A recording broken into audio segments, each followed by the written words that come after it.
হরে কৃষ্ণা। তো আমরা শ্রীমদ্ ভগবদ গীতা যথাযথ থেকে মুখবন্ধ আলোচনা করেছিলাম। তো আমরা এখন পর্যন্ত আলোচনা করেছি অন্তকালে চ মামেব স্মরণ মুক্তা কলেবরম ইয়া প্রয়াতি মদ্ভাবম। এই শ্লোকটা ছিল ইয়া প্রয়াতি সমদ্ভাবম ইয়াতি না অস্তি অত্র সংশয়া। তো ভগবান বলছেন ভগবদ গীতায় ৮ম অধ্যায় ৫ নম্বর শ্লোকে যে অন্তিম সময় মৃত্যুর সময় যে আমাকে স্মরণ করে, আমার কথা স্মরণ করে, হ্যাঁ, আমার রূপ, গুণ, লীলা, যেকোনো কিছু, যেকোনো একটা বিষয়ে স্মরণ করলে, তারপর স্মরণ করার সময় সে যখন মৃত্যু প্রাপ্ত হচ্ছে, দেহ ত্যাগ করছে, সেই সময় আমার কথা স্মরণ করলে সে আমার ভাব লাভ করে। আমার ভাব মানে আমার মতো দিব্য শরীর লাভ করে সে আমার ধামে চলে আসে, ভগবত ধামে ফিরে যায়। তাতে কোনো সন্দেহ করো না। তো এটাই আলোচনা করছিলাম। তো এরপরে আমরা পড়ি, এই জগতে দেহত্যাগ করা এবং অন্য একটি দেহ লাভ করা প্রকৃতির নিয়মের দ্বারা সুচারুভাবে পরিচালিত হয়। তো এই জগতে দেহত্যাগ করা আর অন্য একটি দেহ লাভ করা, এটা প্রকৃতির দ্বারা সুচারুভাবে সুন্দরভাবে পরিচালিত হচ্ছে। নিশ্চিত যে একটা শরীর লাভ হবেই, এরপরে একটার পর একটা শরীর লাভ হবে, এটা খুব সুন্দরভাবে পরিচালিত হচ্ছে প্রকৃতির দ্বারা। দেবতারা তারা আমাদের কর্ম অনুসারে, আমাদের কর্মের ফল অনুসারে সেইভাবে আমাদেরকে শরীর দান করে, শরীর প্রদান করে। একটা বিশেষ রূপ, বিশেষ বাড়িতে জন্মগ্রহণ করছি, এগুলোর কারণ কি? এগুলোর কারণ হচ্ছে আমাদের কর্ম। আমরা যেমন কর্ম করেছি সেই অনুসারে আমাদের মাতা পিতা লাভ হয়।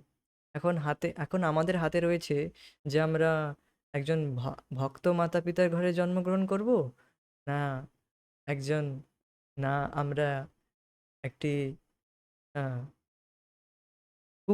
কুকুরকে পিতা মাতা রূপে গ্রহণ করব। তো সেটা হচ্ছে আমাদের হাতে রয়েছে, সুচারুভাবে পরিচালিত হচ্ছে। আমরা যেমন কর্ম করব তেমনই আমাদেরকে শরীর লাভ করতেই হবে, শরীর লাভ করতেই হবে। তো এখন প্রভুপাদ এটা বোঝানোর চেষ্টা করছেন যে যে এই নয় যে ভগবান বললেন, যে একটা সিদ্ধান্ত বললেন যে আমার কথা স্মরণ করে সে আমার কাছে চলে আসে। তো এবার বলবেন যে মৃত্যুর সময় যে যেমন চিন্তা ভাবনা করে তাকে তেমন শরীর লাভ করতে। আমার চিন্তা না করলে অন্য কিছু তো চিন্তা করবে সে, আমার চিন্তা না করলে অন্য কিছু তো সে চিন্তা করবেই। তো সে যেমন চিন্তা করবে তেমন শরীর লাভ হবে, যেমন চিন্তা ভাবনা তার মাথায় থাকবে, সারা জীবন যে কাজ করে এসছে সেই রকমই চিন্তা ভাবনা মাথায় আসবে। অনেক বৃদ্ধ বয়স্ক বা অনেককে আমি দেখেছি, বা এরকম দেখা যায় যে তারা সারা জীবন ইন্দ্রিয় তৃপ্তি করে বেরিয়েছে, ইন্দ্রিয় তৃপ্তি করেই জীবনটা কাটিয়েছে। কেবল কোনো রকম ইন্দ্রিয় সংযম করেনি, কেবল ইন্দ্রিয় তৃপ্তি করেছে, অর্থাৎ আহার নিদ্রা ভয় মৈথুন, হুম, কোনো রকম রেস্ট্রিকশন, কোনো রকম বিধিনিষেধ ফলো করেনি, অনুসরণ করেনি জীবনে। যা পেয়েছে তাই খেয়েছে। হ্যাঁ, আর কোনো রকম ভগবত অনুশীলন করেনি, ভগবানের বিষয়ে কোনো রকম মাথা ঘামায়নি, ভগবানের বিষয়ে কোনো রকম চিন্তা ভাবনা করেনি জীবনে। তো তার দেখা যায় যে মৃত্যুর সময়ও তারা খুবই দুঃখ দুর্দশা যুক্ত তাদের মৃত্যু বরণ করতে হয়। এটা খেতে চায়, সেটা খেতে চায়, বলে না আমাকে এটা খেতে দাও, ওটা খেতে দাও, বিভিন্ন রকম সেই সমস্তই চিন্তা থাকে মাথায়, দেখবেন। তো অবশেষে তাদের মৃত্যু হয়, বিভিন্ন ভয়ঙ্করভাবে তাদের মৃত্যু হয়। বিভিন্ন কখনো কখনো তারা খুবই ভীত অবস্থায় বা খুবই বিকট অবস্থায় তাদের মৃত্যু হয়, মল ত্যাগ করতে করতে বা প্রস্রাব করতে করতে বিভিন্ন রকম অবস্থায় মানুষের মৃত্যু হয়। যারা প্রায় এই রকম কোনো রকম বিধিনিষেধ জীবনে পালন করেনি, ভগবত চেতনা দ্বারা যুক্ত হয়নি, প্রায় দেখা যায় তাদের গতি কি হয়, তাদের গতি যেমন তারা চেতনায় রয়েছে, যদি পশুর মতো সারা জীবন কাটিয়ে দেয় মানুষ, তাহলে সে পশুর মতোই শরীর লাভ করবে। তো প্রথমেই তাকে কেবল পশু শরীর দেওয়া হবে না, প্রথমে তাকে তো তার পাপের জন্য তাকে নরকে নিয়ে যাওয়া হয়। এই জন্য তো ভয় পায়। দেখবেন মৃত্যুর সময় মানুষ অনেকে রয়েছে খুব ভয় পেয়ে, খুব ভয়ে রয়েছে, খুব চিৎকার করছে। তো এগুলোর কারণ কি? তো এগুলোর কারণ হচ্ছে যে সে তেমন কর্ম করেছে, তার জন্য সেই জন্য তাকে ভুক্তভোগী হতে হচ্ছে। তো সুচারুভাবে পরিচালিত হচ্ছে সমস্ত কিছু। এই নয় যে না, আমি এই সমস্ত মানি না বলে এইসব হবে না, তা নয়। অবশ্যই হবে। সুচারুভাবে পরিচালিত হচ্ছে। পরবর্তী জীবনে কে কিরকম দেহ প্রাপ্ত হবে তা নির্ধারিত হবার পরেই মানুষ মৃত্যুবরণ করে।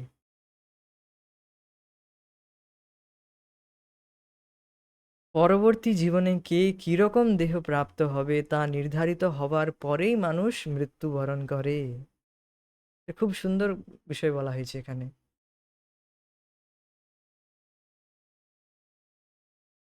এটিকে এই বিষয়টি আহ, ভগবান শ্রীকৃষ্ণের পিতা বসুদেবজি এই বিষয়ে বলেছেন, যখন কংসকে বোঝাচ্ছিলেন যে মৃত্যু তো অবশ্যম্ভাবী, মৃত্যু অবশ্যম্ভাবী। আর আপনি এইভাবে আপনার আপনার বোনকে এইভাবে মারবেন না, এখন তো তার বিয়ে হয়েছে জাস্ট। তো এই বিষয়ে আমরা শুনেছিলাম যে তখন তাকে বোঝাচ্ছিলেন যে মৃত্যু অবশ্যম্ভাবী, মৃত্যু তো হবেই। আর আপনি ভয় পাচ্ছেন কেন? এই শরীরের মৃত্যুর সাথে সাথে অলরেডি একটা শরীর রেডি হয়ে গিয়েছে। হুম, মৃত্যু হচ্ছে মানে সঙ্গে সঙ্গে অলরেডি একটি শরীর রেডি, তাই আপনার মৃত্যু হচ্ছে। যেমন একটা উদাহরণ দিচ্ছিলেন যে চলাফেরা করেন, এক পা তুলি, এক পা সামনে এগোই, তবেই আমরা চলাফেরা করি। তো এই জগৎ এখান থেকে একটা পা উঠেছে মানে সামনে একটা পা সঙ্গে সঙ্গে পড়ে যায়, অটোমেটিক। তো এইভাবে একটি শরীর রেডি হয়ে যায় আমাদের, যেই মুহূর্তে আমরা শরীর ত্যাগ করি। হুম, তো এরকম বোঝাচ্ছিলেন। তো এটি হচ্ছে বিষয়। আমরা অনেক সময় শোকাগ্রস্ত হয়ে যাই যে, বা দুঃখ কষ্টে মানুষ ডিপ্রেশনে চলে যায় যে আমার অমুক ব্যক্তি চলে গিয়েছে বা অমুক আত্মীয় স্বজন চলে গিয়েছে। তো এই নিয়ে মানুষের চিন্তা করা উচিত নয়। এতে কোনো টেনশনের কিছু নয়। তার অলরেডি একটা নতুন শরীর রেডি হয়ে গিয়েছে তার জন্য। এই শরীরে থেকে আর তার লাভ নেই।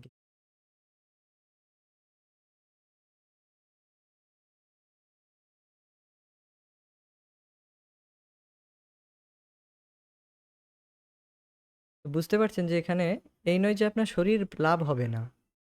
আপনি ভগবত চেতনায় না যুক্ত থাকলে, অন্য চেতনায় যুক্ত থাকলে, পশু চেতনা বা অন্য কোনো চেতনায় যুক্ত থাকলে সেই রকম শরীর লাভ হবে। এরকম শরীর রেডি হয়ে যায়। সারা জীবন যেমন কর্ম করেছি সেই অনুসারে শরীর সঙ্গে সঙ্গে রেডি হয়ে যায় যখন আমরা মৃত্যুবরণ করি। এটি ঠিক বস্ত্র পরিবর্তনের মতো। একটি বস্ত্র ভগবদ্গীতাতেই বলা হবে, বস্ত্র যখন ছিঁড়ে যায়, ফেটে যায়, সেটাকে চেঞ্জ করে দিই সঙ্গে সঙ্গে, আবার একটা অন্য শরীর, অন্য বস্ত্র কিনে আনি, সেটা পরে নেই। তো যখন দেখি বস্ত্রটা ছিঁড়ে যাচ্ছে বা প্রায় আর চলছে না, তখন কিনে নিয়ে চলে আসি, তখন পরে নেই। রেডি থাকে, এগুলো সমস্ত কিছু রেডি হয়ে যায়। এই নয় যে আবার রেডি করতেছি। মানুষ আগে থেকেই প্ল্যান করে নেয় যে এই জামাটা তো প্রায় ছিঁড়ে আসছে, আগে থেকে কিনে নিয়ে আসি, আগে থেকে ঘরে রেখে দিই, তাহলে আর অসুবিধা যাতে না হয়। আগে থেকে মানুষ করে রাখে, এক্সট্রা এক্সট্রা জামা কাপড় কিনে রাখে। তো মৃত্যুবরণের সাথে সাথেই আমাদের শরীর রেডি হয়ে যায়, অন্য একটি শরীর, নতুন শরীর রেডি হয়ে যায়। এখন প্রশ্ন হবে যে যে চেতনায় যুক্ত থাকবো সেই রকম শরীর রেডি থাকবে।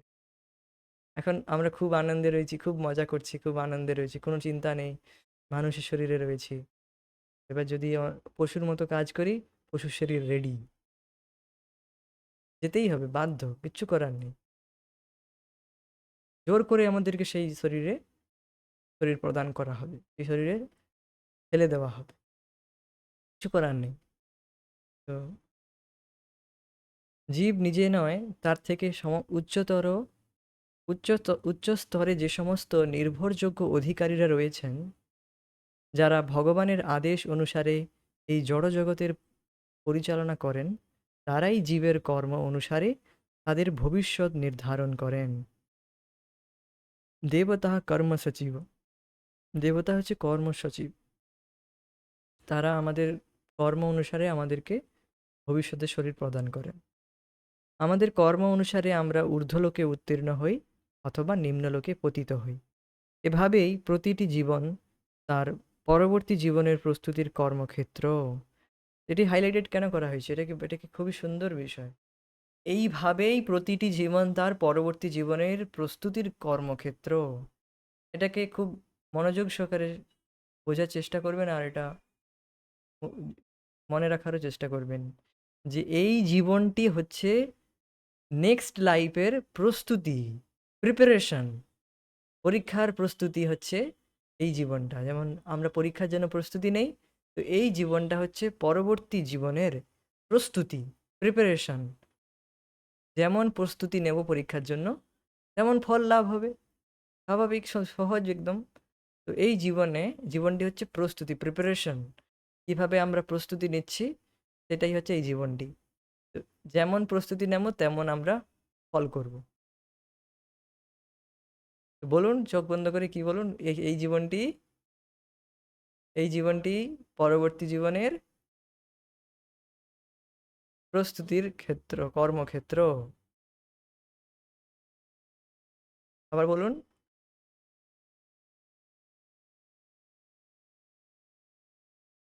হ্যাঁ, এই জীবনটি পরবর্তী জীবনের প্রস্তুতির কর্মক্ষেত্র। চোখ খুলে, এই জীবনটি পরবর্তী জীবনের প্রস্তুতির কর্মক্ষেত্র। আবার চোখ বন্ধ করে, এই জীবনটি পরবর্তী জীবনের প্রস্তুতির কর্মক্ষেত্র। ভুলে যাওয়া চলবে না। হুম। এই বিষয়টি খুবই গুরুত্বপূর্ণ বিষয়, আমরা ভুলে যাই প্রায়। আর অবহেলা করে জীবনযাপন করার চেষ্টা করি, অতটা গুরুত্ব দেই না। কেমনভাবে জীবনযাপন করছি সেটার উপর অতটা গুরুত্ব দেই না। ঠিক আছে, একটা কোনো রকম চললে চল না। এটা পরবর্তী জীবনের প্রস্তুতি, কেমন শরীর লাভ হবে এই জীবনটার উপর নির্ভর করছে। তাহলে সেটাকে বেশি মানুষ গুরুত্ব দেবেন না, এটার উপর বেশি তো গুরুত্ব দিতে হবে। পরবর্তী জীবনে কেমন শরীর লাভ হবে। হুম। এই জীবনটি তার প্রস্তুতি। এই জীবনে যদি আমরা জড়জগতের বন্ধন থেকে মুক্ত হয়ে ভগবদ্ধামে উত্তীর্ণ হবার যোগ্যতা অর্জন করতে পারি, তবে এই দেহ ত্যাগ করবার পর আমরা অবশ্যই ভগবানের মতো সচ্চিদানন্দময় দেহ প্রাপ্ত হয়ে ভগবদ্ধামে ফিরে যেতে পারবো। তো আমরা এই জড়জগতের বন্ধন থেকে মুক্ত হয়ে ভগবদ্ধামে উত্তীর্ণ হওয়ার যোগ্যতা যখন অর্জন করি এই জীবনের মধ্যে, এই জীবন প্রস্তুতি এমন নিতে হবে যে আমরা সেই রকম যোগ্যতা যাতে অর্জন করতে পারি, সেই রকম প্রস্তুতি নিতে হবে। ভগবানের নাম জপ করতে হবে প্রত্যেক দিন, ভগবানের কথা শ্রবণ করতে হবে, প্রসাদই গ্রহণ করতে হবে, অন্য কিছু নয়। এগুলো হচ্ছে ট্রেনিং। এগুলো ট্রেনিং, এই সমস্ত হার্ড কোর নট, রেগুলার মেনটেন্সে আমরা যদি এই ট্রেনিংয়ে ফলো করি, তাহলে এই সমস্ত এই যোগ্যতাগুলো আলোচনা হয়ে গেছে গত ক্লাসে। আমরা আলোচনা করেছি নির্মাণ ও মোহজিত সঙ্গদোষ ইত্যাদি। তো এই সমস্ত যোগ্যতা অটোমেটিক লাভ হয়ে যাবে যদি আমরা এই প্রসেসের মাধ্যমে, এই ট্রেনিংয়ের মাধ্যমে আমরা যাই। ট্রেনিং খুবই সহজ ট্রেনিং। সকালে উঠে ভগবানের নাম জপ করতে হবে। তারপর তারপর নিজের কর্ম বা ভগবানের বিষয় শুনলেন, ভাগবত শুনলেন, ভগবত গীতা শ্রবণ করলেন। প্রসাদ তো রয়েছেই, প্রসাদই পেতে হবে, আর অন্য কিছু নয়। খাওয়ার উপর অনেকটা অনেক কিছু গুরুত্ব নির্ভরশীল রয়েছে আহারের উপর। এই তো অবশ্যই রয়েছে, প্রসাদই তো পান, কোনো অসুবিধা নয়। এইভাবে জীবনটাকে মোল্ড করতে হবে। মোল্ড মানে জীবনটাকে তৈরি করতে হবে, সেইভাবে ঢালতে হবে, মানে বুঝতে পারছেন? এইভাবে আমাদের জীবনটাকে সাজাতে হবে, যে এইভাবে আমরা যাতে জীবনটা যাপন করতে পারি এই ট্রেনিংয়ের মাধ্যমে দিয়ে। যে ভগবানের নাম জপ করলেন সকালে সকালে উঠেই, ব্রহ্ম মুহূর্তে, তারপর প্রসাদ গ্রহণের জন্য রেডি হলেন। তো আমরা তো এইভাবেই প্রায় প্রত্যেকটা দিনই কাটাই। কিন্তু প্রসাদের জন্য আমরা রেডি হয়ে যাই। তারপর অন্য কোনো কাজ থাকে যদি মাঝে, সেটা করলেন। কাজের পর আপনি সন্ধ্যাবেলা এলে ভগবানের জন্য কিছু রান্না করলেন, ভোগ লাগালেন। তারপর সন্ধ্যেবেলা ভগবানের বিষয়ে কিছু শুনলেন, শ্রবণ করলেন। তারপর তারপর একটু রেস্ট করতে গেলেন। তো এইভাবে পুরো জীবনটাকে সাজিয়ে নেন। এইভাবে আমরা পুরো জীবনটা যদি এইভাবে ট্রেনিংয়ের মাধ্যমে যাই, কোনো চান্সই নেই যে অন্য বিষয়ে বা অন্য শরীর লাভ হওয়ার। সচ্চিদানন্দময় শরীর আমাদের জন্য রেডি রয়েছে। আমরা এই চারটি কাজ করতেছি যেটা ভগবদ গীতায় রেকমেন্ডেড রয়েছে। কি কাজ? মন মনা ভব মদ ভক্ত, মদ ইয়াজি মাম নমস্করু। মন মনা হচ্ছি, ভগবানের বিষয়ে আমরা চিন্তা করছি, ভগবানের কিভাবে সুখী করা যায়, কিভাবে সুখী করা যায় সেই বিষয়ে চিন্তা করছি, স্মরণ করছি ভগবানের বিষয়ে। হুম, ভগবানকে প্রণাম করছি, ভোগ লাগাচ্ছি। তো যেগুলো ভগবদ্গীতায় রয়েছে সেগুলো আমরা করতেছি প্রত্যেকদিন। তো অবশ্যই এই সমস্ত যোগ্যতা লাভ করে ভগবত ধামে সচ্চিদানন্দময় শরীর লাভ করে ভগবত ধামে আমরা ফিরে যাব। শুধু আমাদের এই ট্রেনিংটা আমাদের রেগুলার করতে হবে, আর কিচ্ছু না। ব্যাস। তো পূর্বে আমরা আলোচনা করেছি বিভিন্ন ধরনের পরমার্থবাদী আছেন, ব্রহ্মবাদী, পরমাত্মাবাদী ও ভক্ত। আর এই কথাও বলা হয়েছে যে ব্রহ্মজ্যোতিতে বা চিন্ময় আকাশে অগণিত চিন্ময় গ্রহাদি ভাসছে। এই সব গ্রহের সংখ্যা সমস্ত জড় জগতের গ্রহের থেকে অনেক বেশি। এই জড়জগতের আয়তন সৃষ্টির 1/4 সমান বলে অনুমিত হয়েছে। একাংশেন স্থিত জগৎ। তো কি বলা হয়েছে, এই জড়জগৎটা, এই জগৎটি যেটা দেখছেন, এটা এক অংশ মাত্র, আধ্যাত্মিক জগতের এক অংশ। একাংশেন স্থিত জগৎ, এক অংশে আমার এই জগৎটি অবস্থিত রয়েছে। চতুর্থ, 4 ভাগের এক অংশ, আর 3 ভাগ আধ্যাত্মিক জগৎ, আর 1 ভাগ এই জড়জগৎ। তো এই জড়জগতের গুরুত্ব খুব একটা নেই, খুবই ক্ষুদ্র। শেষ নাগ, অর্থাৎ শেষ শেষ নাগ, তিনি তার মস্তকের উপর এই জড়জগৎকে ধরে ধারণ করে রয়েছেন। আর সেখানে বলা হয়েছে ভাগবতমে পঞ্চম স্কন্ধে খুব সম্ভবত, যে সর্ষের দানার মতো, সর্ষের দানার মতো এই আধ্যাত্মিক এই জড়জগৎটি রয়েছে। সর্ষের দানার মতো তিনি ধরে রেখেছেন এই জগৎটিকে। যে কোনো মুহূর্তে তিনি আবার প্রলয় করে এই জগৎটিকে নষ্ট করে দেন। যে কোনো মুহূর্তে মানে সময় এলে তিনি নষ্ট করে দেন। তো এর গুরুত্ব খুব একটা নেই, আমরা এত বেশি এর বিষয়ে এত মাথা ঘামাই।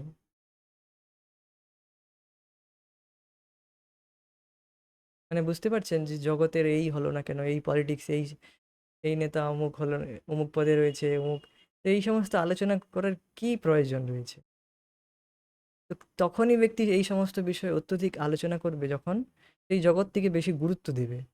এই জগতের গুরুত্বই কতটুকু রয়েছে, একমাত্র ক্ষুদ্র সর্ষের দানার মতো। ভক্তি সিদ্ধান্ত সরস্বতী ঠাকুর এই বিষয়ে বলেন যে তিনি যখন নদিয়া প্রকাশ নামক তার পত্রিকা বের করছিলেন, তার একজন ব্যক্তি বলল, আচ্ছা এই নদিয়া প্রকাশ বের করে এটিকে সাপ্তাহিক থেকে দৈনিক করার কি প্রয়োজন রয়েছে? দৈনিক পত্রিকা করেছিলেন নদিয়া প্রকাশটিকে। তখন ভক্তি সিদ্ধান্ত সরস্বতী ঠাকুর বললেন যে এই জগৎটি, এই জগৎটি আমরা তো এ আধ্যাত্মিক জগৎ দৈনিক বের করতেছি, কিন্তু এই জগৎ, পুরো জগৎ দেখছেন, ইউনিভার্স, পুরো বিশ্ব ব্রহ্মাণ্ডের মধ্যে অনেক কোটি কোটি ব্রহ্মাণ্ড রয়েছে। অনেক ব্রহ্মাণ্ডের মধ্যে, হ্যাঁ, অনেক, তার মধ্যে অনেক গ্রহ নক্ষত্র রয়েছে। সেই গ্রহ নক্ষত্রের মধ্যে পৃথিবী একটা রয়েছে, পৃথিবী একটা গ্রহ।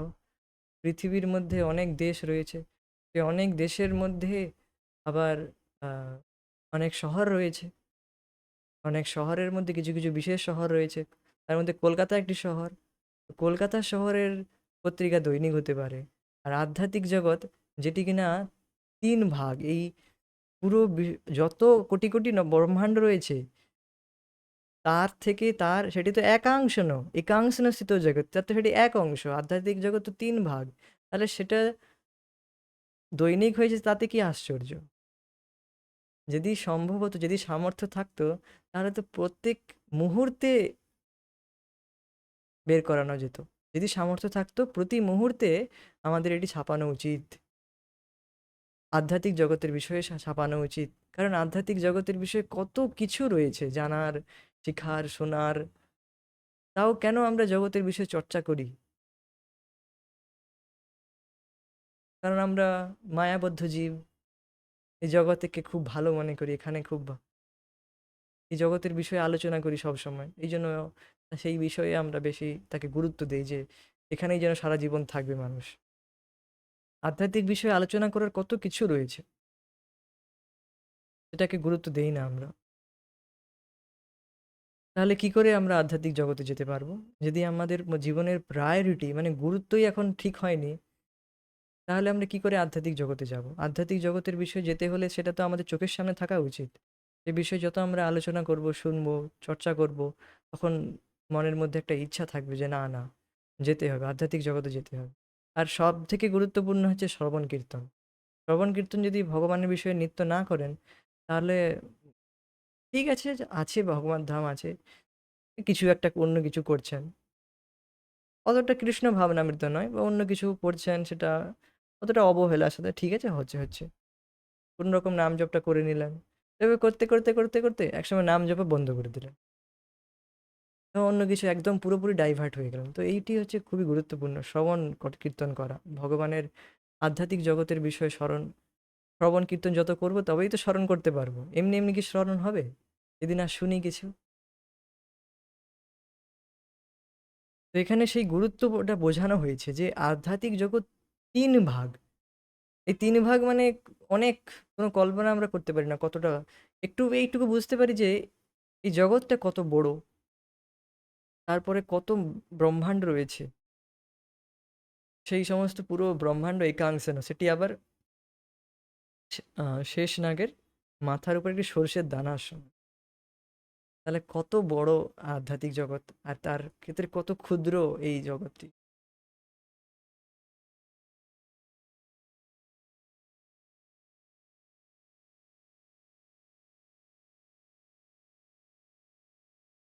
তো এই জড়জগতের অংশে অগণিত সূর্য, চন্দ্র, গ্রহ, নক্ষত্র সমন্বিত কোটি কোটি ব্রহ্মাণ্ড রয়েছে। কিন্তু তা সত্ত্বেও এই সমস্ত জড় সৃষ্টি হচ্ছে সমগ্র সৃষ্টির এক অতি ক্ষুদ্র অংশ মাত্র।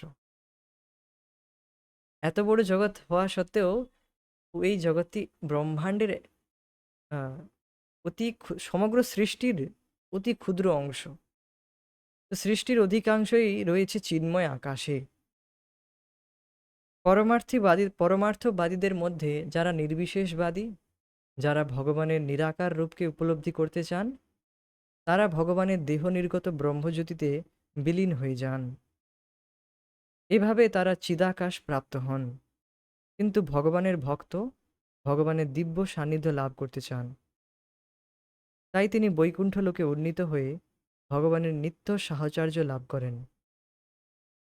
অসংখ্য বৈকুণ্ঠ লোকে ভগবান তার অংশ প্রকাশ চতুর্ভুজ বিষ্ণু প্রদ্যুম্ন অনিরুদ্ধ আর গোবিন্দরে আছে দিয়েছেন, এটা কিন্তু বাসুদেব হবে, আদি রূপে তার ভক্তদের সঙ্গদান করেন। তাই জীবনের শেষে পরমার্থবাদীরা ব্রহ্মজ্যোতি, পরমাত্মা কিংবা পরম পুরুষোত্তম ভগবান শ্রীকৃষ্ণের চিন্তা করে থাকে। পারমার্থবাদীরা, তো এখানে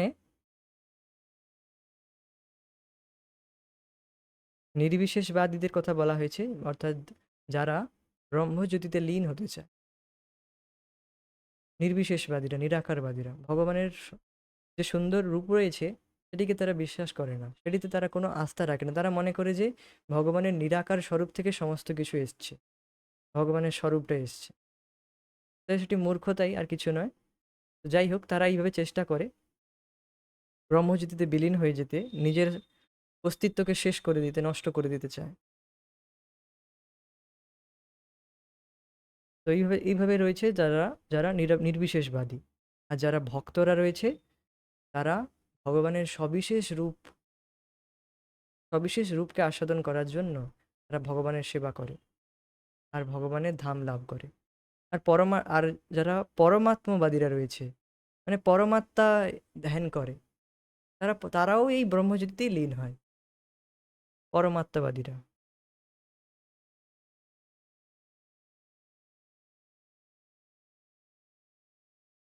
আর বৈকুণ্ঠ লোকের কথা এখানে বলা হয়েছে, আহ, অসংখ্য বৈকুণ্ঠ লোক রয়েছে, সেই অসংখ্য বৈকুণ্ঠ লোকের মধ্যে চতুর্ভুজ বিষ্ণু ৪ ভাবে থাকেন। চতুর্ভুজ বিষ্ণু থাকেন, প্রদ্যুম্ন, অনিরুদ্ধ, বাসুদেব আদি রূপে ভক্তদের সঙ্গদান করেন। এটা কিভাবে বুঝতে পারেননি হয়তো আপনি। গোলক বৃন্দাবনে গোলক বৃন্দাবন যেটি রয়েছে মূল সেটি হচ্ছে আধ্যাত্মিক জগতের মধ্যে সর্বশ্রেষ্ঠ। গোলক বৃন্দাবন, সেখানে ভগবান শ্রীকৃষ্ণ তার গোলক বিহারী, গোলক বিহারী তিনি ভগবান কৃষ্ণ তিনি সেখানে বিরাজ করেন। আর এইভাবে এটি হচ্ছে মূল কেন্দ্র, অর্থাৎ গোলক বৃন্দাবন সর্বশ্রেষ্ঠ আধ্যাত্মিক জগতের মধ্যে। এইভাবে অসংখ্য বৈকুণ্ঠ লোক রয়েছে চারিপাশে। এটি তো গোলক বৃন্দাবন রয়েছে, এইভাবে এর চারপাশে অসংখ্য বৈকুণ্ঠ লোক রয়েছে, যে বৈকুণ্ঠ লোকে বিষ্ণু স্বরূপ বিরাজমান।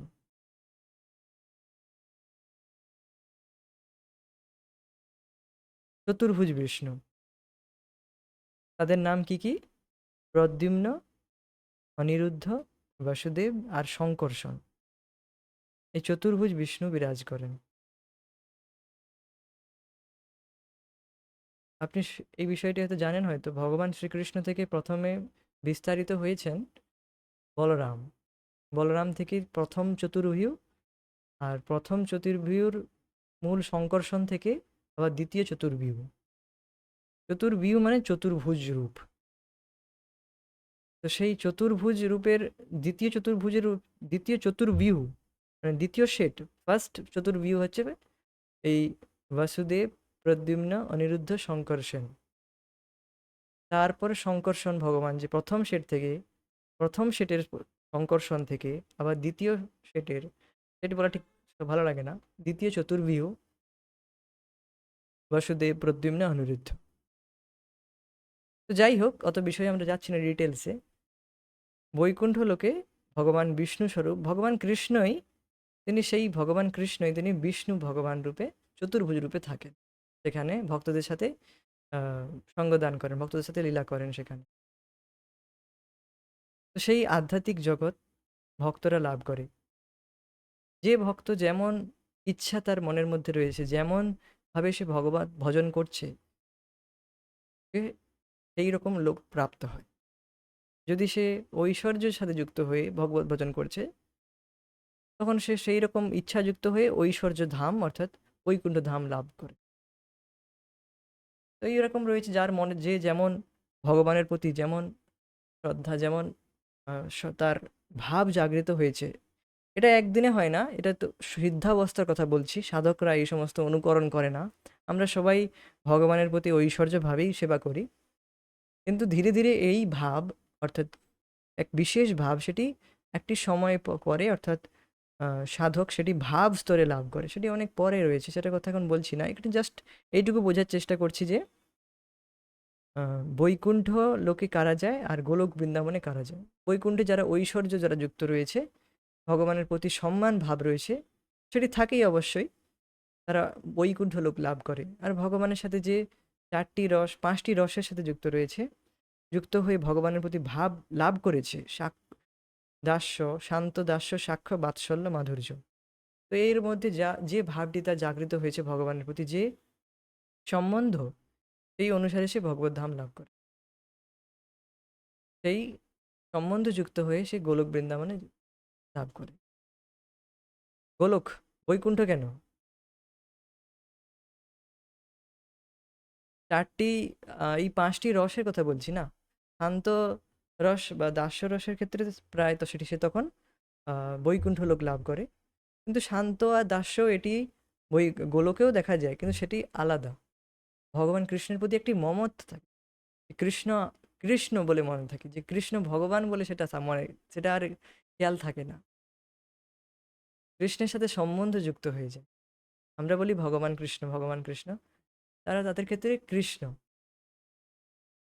সেটি এইটুকু বিষয়। এখন তো আমরা সাধক হিসেবে যেমন ভগবানের প্রতি একটি সম্মান ভাব আমাদের থাকতেই হবে অবশ্যই, তাহলে আমরা অপরাধ করব। এখানে জাস্ট এটা বলা হয়েছে। তাই জীবনের শেষে পরমার্থবাদীরা ব্রহ্মজ্যোতি, পরমাত্মা কিংবা পরম পুরুষোত্তম ভগবান শ্রীকৃষ্ণের চিন্তা করে থাকেন। সকলের ক্ষেত্রেই তারা চিদাকাশে উত্তীর্ণ হন, কিন্তু তাদের মধ্যে কেবল ভগবানের ভক্তরাই বৈকুণ্ঠ লোকে অথবা গোলক বৃন্দাবনে ভগবানের সান্নিধ্য লাভ করার সৌভাগ্য অর্জন করেন। ভগবানের এই বিশেষ সান্নিধ্য লাভ করেন কেবলমাত্র ভগবানের ভক্তরা। যারা ভক্ত নয়, যারা ভক্তযোগী নয়, তারা কিন্তু ভগবানের সান্নিধ্য লাভ করতে পারে না।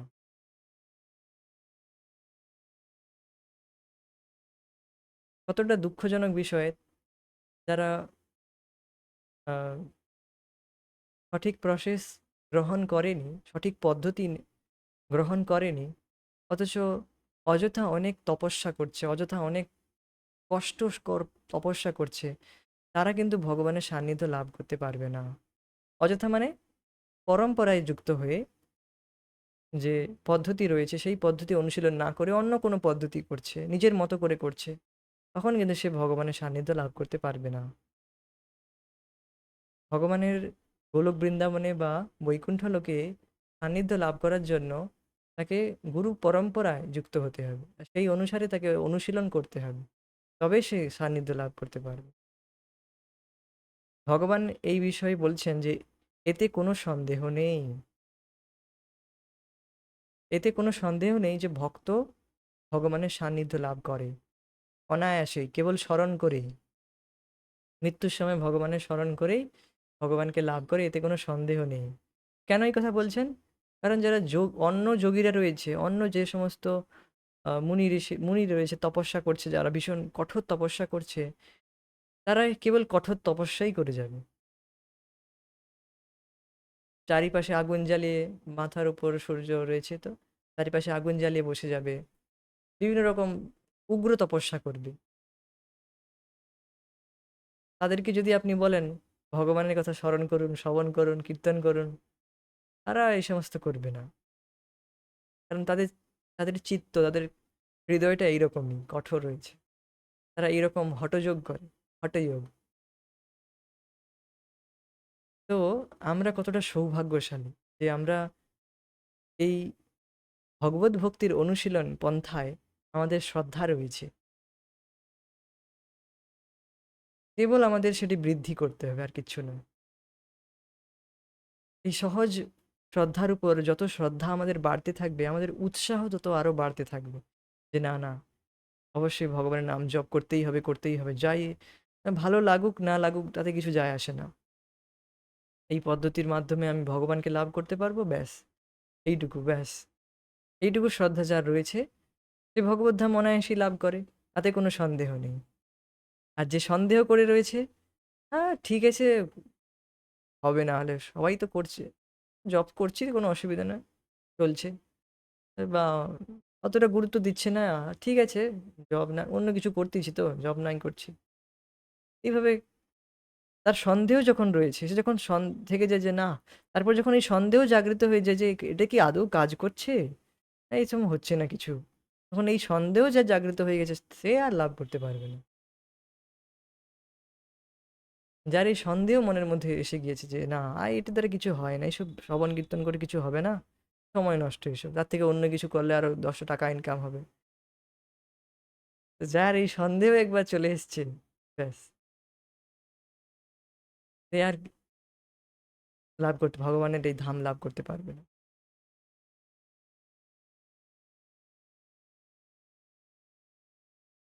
তো এতে কোনো সন্দেহ নেই, এটি দৃঢ়ভাবে বিশ্বাস করতেই হবে। আমাদের কল্পনার অতীত বলে এই কথা বিশ্বাস করা উচিত নয়। আমাদের মনোভাব অর্জুনের মতো হওয়া উচিত। তুমি যা বলেছ তা আমি সমস্তই বিশ্বাস করি, করিষ্যে বচনম তব। ভগবান শ্রীকৃষ্ণ অর্জুনকে বলছিলেন যে তুমি যুদ্ধ করো, যুদ্ধ করো, কিন্তু অর্জুন চাচ্ছিল না। তো অর্জুন চেয়েছিল যে না, আমি যুদ্ধ করব না, আমার আত্মীয় স্বজন রয়েছে, আমি এদেরকে কিভাবে মারতে পারবো, ভগবানের মতো চলছিল না অর্জুন। কিন্তু তারপর ভগবদ গীতা শ্রবণ করার পরে তার মোহ নষ্ট হলো। তারপর সে বলল যে না, এখন আমি তোমার মতো অনুসারে, তোমার অনুসারে আমি কাজ করব। এখন যা তুমি বলছো তাতে আমি বিশ্বাস করি, সমস্তই আমি বিশ্বাস করি, তুমি যা বলছো, বলেছো, করিষ্যে বচনম তব।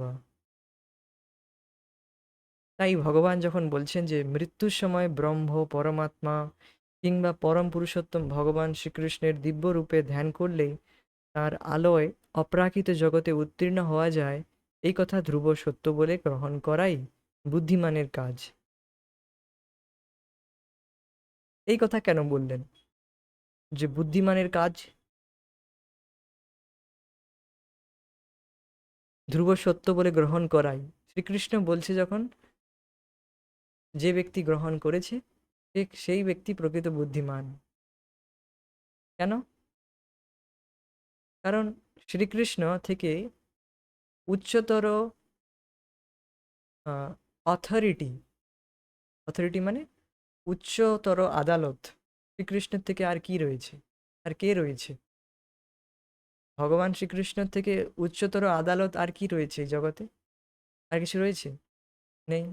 ভগবান শ্রীকৃষ্ণ বলছেন, আমার চিন্তা করো, আমাকে স্মরণ করো, আমার কথা আলোচনা করো। আর এখন আমরা তা না করে অন্য কিছু করছি, মায়ার চিন্তা করছি, মায়ের কথা আলোচনা করছি। মায়া মানে যা নিজের ইচ্ছা, ভগবানকে বাদ দিয়ে নিজের নিজের মনোমতো কিছু করার চেষ্টা করছি। তো সেগুলো প্রকৃতপক্ষে মূর্খতারই কাজ। আমরা ভগবানের কথা বিশ্বাস করছি না। ভগবানের কথা শ্রবণ করার পরেও ভগবানের প্রতি গুরুত্ব দিচ্ছি না, মানে এটা মূর্খতারই বিষয়, বুদ্ধিমানের কাজ নয়। ভগবানের উপর বিশ্বাস অতটা নেই যে না ঠিক আছে ভগবান বলেছে ঠিক আছে।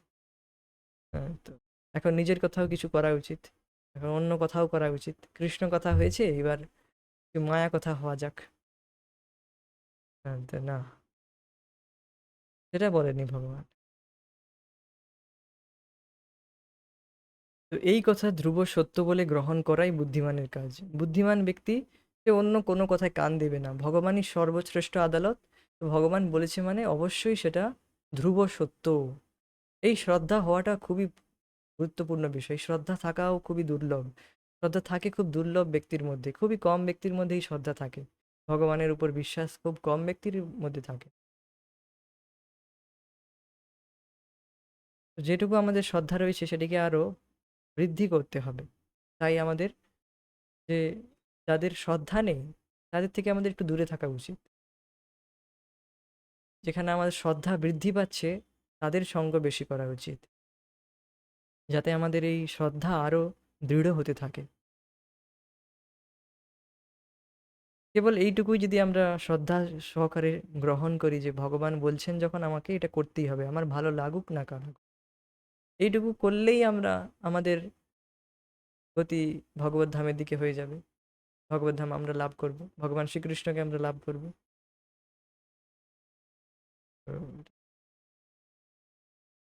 মৃত্যুর সময় ভগবানের রূপের কথা চিন্তা করে চিন্ময় জগতে প্রবেশ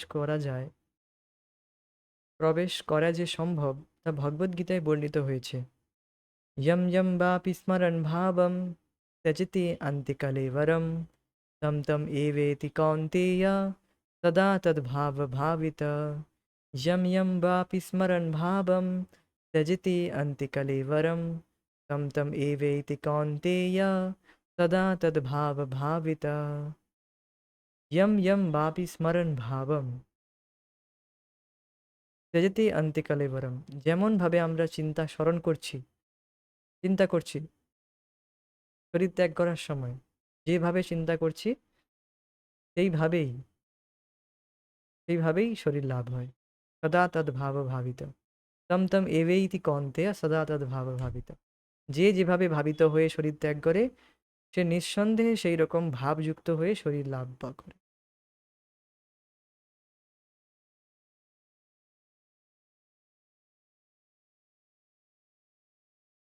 তো এখন বলবে ঠিক আছে, আমি অনেকে এইটি আর্গুমেন্ট দেয় যে সারা জীবন ভগবানের কথা চিন্তা করেছি, যদি মৃত্যুর সময় না করি তো কি অসুবিধা রয়েছে, তাহলে কি আমরা লাভ করতে পারবো না?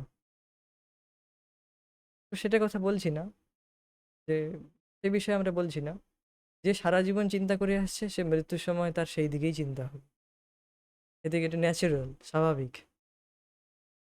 তো সারা জীবন যেটা আমরা এক্ষুনি আলোচনা করছিলাম, আমাদের আলোচিত বিষয় এটাই যে কৃষ্ণ চেতনায় নিজেকে যুক্ত করা, কৃষ্ণ ভাবনায় যুক্ত হওয়া। ভাবনা মানে কেবল ভাবুকতা নয়, ভাবনা মানে নিজের চেতনাকে সেইভাবে গড়ে তোলা। ভাবনা মানে অনেকে বলে যে হ্যাঁ কেবল ভাবুকের মতো ভাবো, না। ভাবনা মানে নিজের চেতনাকে, নিজের চিত্তকে, নিজের কনসাসনেসকে সেইভাবে গড়ে তোলা। আপনি দেখবেন যে বিষয়ে প্রতি বেশি আলোচনা করেন সেই ভাবনার দ্বারা যুক্ত হয়ে যায়, সেই ভাবনা ভাবিত হয়ে যায়।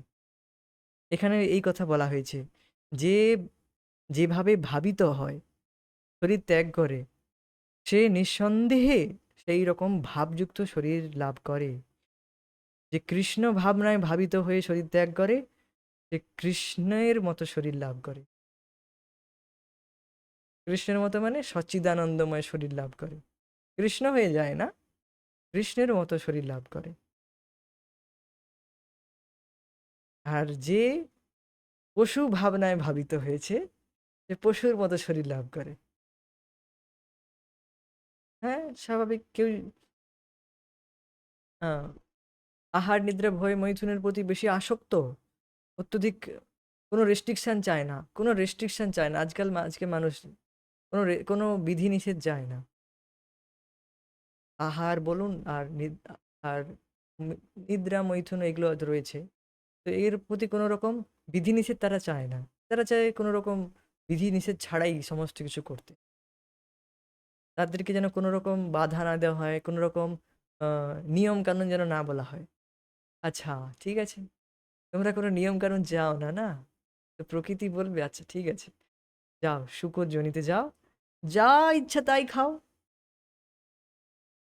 মল খাও, যা ইচ্ছা তাই খাও। শুকররা তো মলই খায়। আজকাল মানুষ খাচ্ছে কি? মল খাচ্ছে। হ্যাঁ, এই যে আহ, মানুষ মাংসাহার করছে, আমিষ আহার করছে, এগুলো সব মল খাওয়ারই সমান। হ্যাঁ, এগুলো সব মল খাওয়ারই সমান, আর কিচ্ছু না। ঠিক আছে, তখন ভগবান প্রকৃতি বলবে ঠিক আছে, তুমি কোনো রকম বাধা বিধিনিষেধ চাও না, যা মনে তাই তাই খাও, ঠিক আছে। শুকর জনি তোমার জন্য সব থেকে ভালো। বা তুমি কোনো রেস্ট্রিকশন চাও না যে আমি যার তার সাথে সঙ্গ করতে পারি, জানো? তো শুকর সে কোনো রকম রেস্ট্রিকশন মানে না।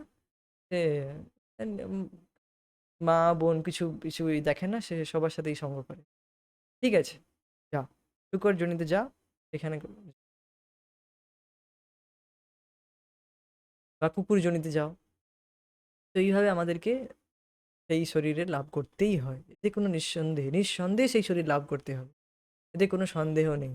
ভগবান বলছেন এতে কোনো সন্দেহ নেই যে আপনি সেই শরীর লাভ করবেন, অবশ্যই। একবার একবার শিল প্রভুপাদ যে এইভাবে বলেছিলেন যে এইভাবে তাকে কুকুরের শরীর লাভ করতে হয়।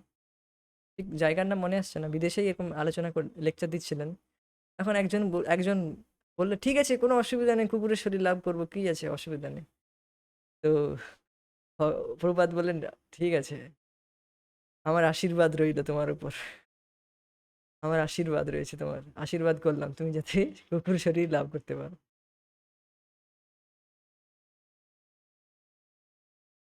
ভগবান বলছেন যে অবশ্যই সে সেরকম শরীর লাভ করবে নিঃসন্দেহে। তো এখন আমাদের অবশ্যই বুঝতে হবে যে জড়া প্রকৃতি হচ্ছে ভগবানের বহু শক্তির মধ্যে একটি শক্তির প্রকাশ। তো এখন বিষয়টি একটু চেঞ্জ হচ্ছে, মানে বিষয়বস্তুটা এখানে আমরা স্থগিত রাখবো। তো আজকে আমরা এখনো পর্যন্ত এটাই আলোচনা করলাম যে যে ভাবনায় ভাবিত হব সেই রকম শরীর লাভ করব। এখন আমাদের উচিত যে প্রতি মুহূর্তে কি কাজ করলে আমাকে কি শরীর লাভ করতে হবে সেই বিষয়ে আমাকে সচেতন থাকা। সেই বিষয় তাহলে আমরা সেরকম ভাবিত হলাম। যদি সেটা সেই রকম ভাবিত না হই, সেটাকে গুরুত্ব না দেই, তাহলে সে অন্যরকম শরীর লাভ হবে।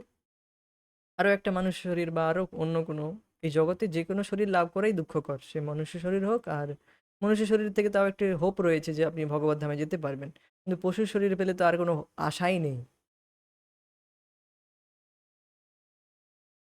এখন আমাদের উচিত যে প্রতি মুহূর্তে কি কাজ করছি সেটার দ্বারা কি ভাবনায় আমাকে যুক্ত করছে সেটা আমাকে চেক করতে হবে প্রতি মুহূর্তে। আমি কি এটি কৃষ্ণ ভাবনায় কাজ করছি, না মায়া ভাবনায় কাজ করছি, সেটা আমাদের নিজেকে দেখতে হবে। এটাই হচ্ছে বিষয়, এখানে আমরা স্থগিত রাখবো। পরবর্তী বিষয়ে আমরা পরবর্তী ক্লাস। হরে কৃষ্ণ, জয় Srila Prabhupada, Nitai Gaur. Thank you so much, thank you for joining us. Hare Krishna.